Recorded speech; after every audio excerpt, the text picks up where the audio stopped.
other than great songs, which I think fundamentally is what moves me the most, the thing that moves me and inspires me the most is when people do something in a production or sonically or musically that I'm like, I would never have chosen to do that. Boy, is that cool. And there's a bunch of moments like that on this album. You know, I've talked ad nauseum, I feel like, about Dylan Brady and some of his production and just the like insanity of what he and the people in the hyperpop world are doing.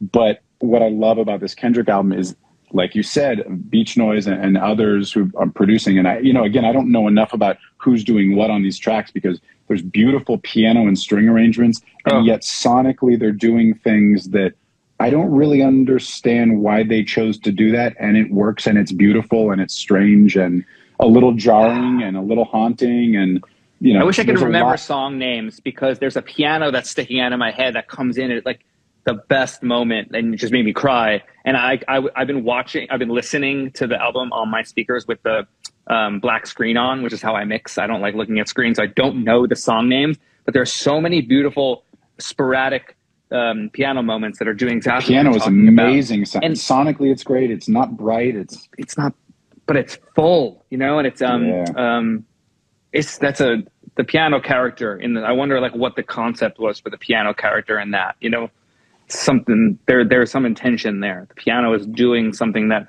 emotionally no other instrument can do on this record. That's very specific. Whoever's playing it is great. Whoever's arranging it is great. I assume a similar crew of people. And it makes me think a lot about, you know, one of the things I make mistakes, one of the mistakes I make, or one of the tendencies I have, which I'm always trying to not overdo as a mixer, is over brightening things. And again, we've talked about this, but it's part of it is because I spent so much time making rock albums with organic instruments, trying to compete with people starting to make records in computers. So learning from Eric Valentine and like making drums bright and compressing snare drums and making the attack really. So I got into all these habits of brightening.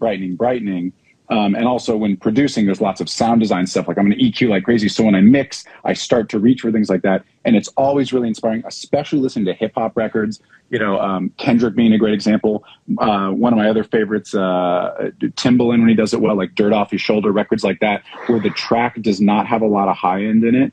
Mid-range, then texture, yes, character. And then when you have a vocal come on top of it, the vocal does not need to be hyped to be incredibly clear. And boys are a lot of that on the Kendrick album. Thanks for watching.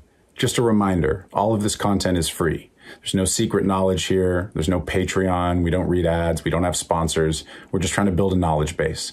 All that we ask in return is that you share it with somebody. Thanks so much.